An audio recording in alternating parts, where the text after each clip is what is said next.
So something amazing with the Husqvarna Viking Designer EPIC 2 is that around the world, the company can update all the machines at once. So if there's an update that comes out and you are connected to your Wi-Fi, you will find a message upon turning your machine on that says a new firmware available, update is available. Do you want to download and install the latest update? So you have some options here. Yes. No, remind me later, which is what I've been pushing while I've been doing these filming because I don't want to have to pause.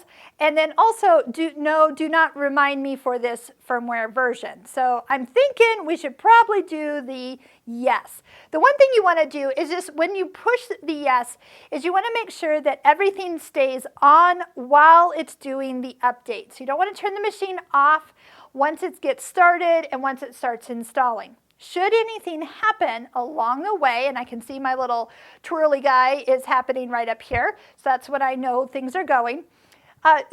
What you can do, should it be interrupted by the power, or if you forget, is there is a file on Husqvarna Viking's website near the EPIC 2 software update area that you could download and save onto a USB stick and put in the machine and load from the stick. So if you don't have Wi-Fi capability, but you can have access to the internet and download that file, that is one way to do it as well.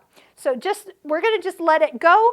Once it says to restart the machine or that it is installing, it will go through the steps. There's nothing that you can do wrong. Just follow along. Just don't turn it off. That's all I say. So right now I can do a start new. I can go so it's not going to interrupt me, but down the road it is going to pause and want to install that update.